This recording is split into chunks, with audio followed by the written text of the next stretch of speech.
This is how we live in the shadow of the gas industry. In my backyard, in my home. My name is Raelene Cooper.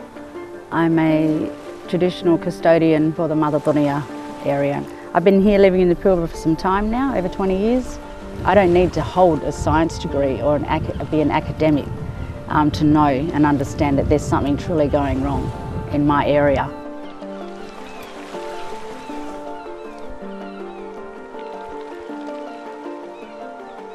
There's a really huge problem in our mining and government decision makers who are giving those authorities to talk for this place when there is so much universal value. This place is over 1 million petroglyphs of rock art, which each containing and holding stories, so it's really concerning. Our culture and the environment, ecosystems, they're all one, they all work as one. You're talking about a break and disconnection to our song lines, because our songs here, they travel right through to the other side of Australia and back.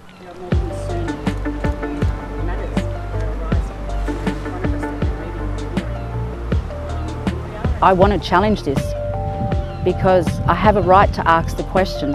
I just need someone to give me an answer, and someone is to be held accountable.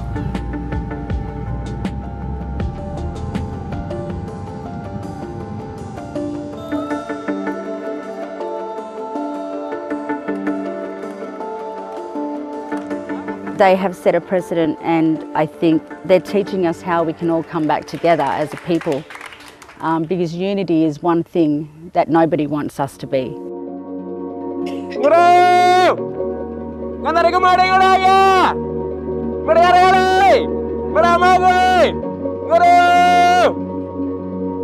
that is welcome you guys to Woodley, and basically in that welcome I told them that we all come together as one people on the country. That big emu up there, if you guys see that fellow there?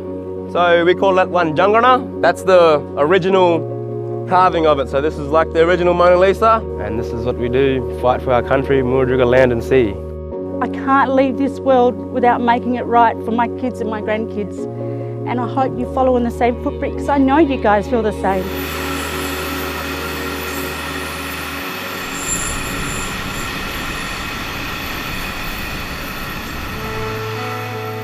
My name is Michael Woodley. I'm an Yijibani man. We are on a place called Ngorowana community on Yijibani country. And the FMG Solomon mine is southeast, roughly maybe 200 k's away from it. 75% of it is on Yijibani country, or Yijibani Ngora. Where I'm taking you guys now is to look at a archaeological site where my old people used to come here and make stone tools. This is my home. This is the thing that makes me relevant. This is a knife for their hunting. This is culturally significant for me, or for the Yijibani, because this is proof of occupation, where Yijibani been and sitting down and making these artifacts. Living in the shadows of mining is very disempowering. It never should have happened at all, the mine. I've been to that country a long time before it got damaged. I went with the old people, with the elders. And the country was just so beautiful. The purple hills and the wild bush flowers were there. And for that place to get damaged, it really, break my heart, because we got a lot of spiritual sites here, spirits here that lives there. And that belongs to country, belongs to the Ngura.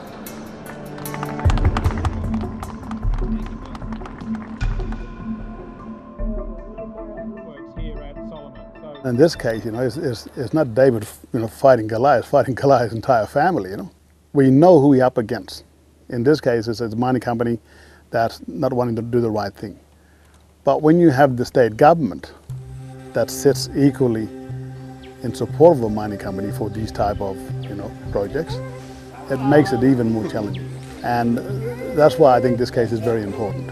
This particular issue goes to the heart of compensation for a mining operation without our free, prior and informed consent.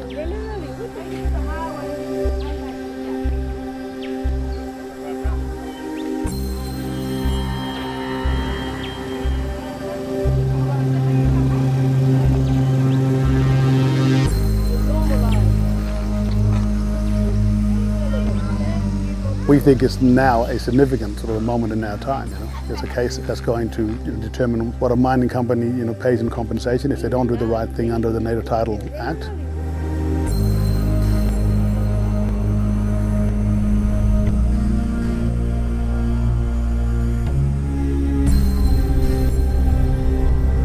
The other Indigenous shouldn't have divided, with us. They should have stayed with us.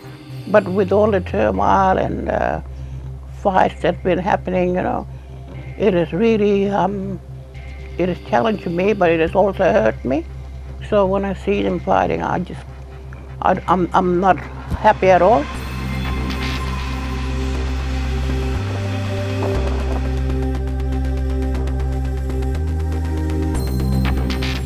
They're both significant. One, because it tells us a lot more about your obligation to consult before you do something that might impact. The other one, because it will tell us a lot more about how the courts will value native title that's been lost or impaired through mining activity. The court will also look at the impact on spiritual connection, so damage to sites. It's very difficult for courts to come up with dollar figures to compensate First Nations people for loss and damage to spiritual sites. Traditional owner groups are aware of these cases. They're aware of their rights that perhaps 30 years ago they wouldn't have been given any recognition, and now they will be.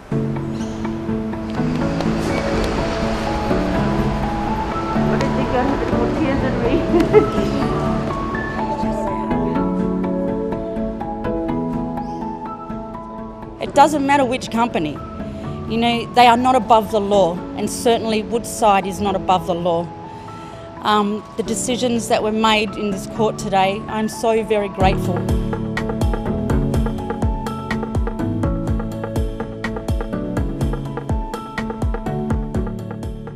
Our whales, our dreaming stories, turtles, they all have a purpose. We have a purpose. Water is the most valuable.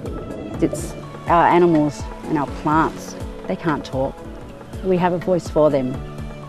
And that's why I'm here, to talk on behalf of, those who can't talk for themselves. And every creature, every being that has a heartbeat deserves to be protected and looked after.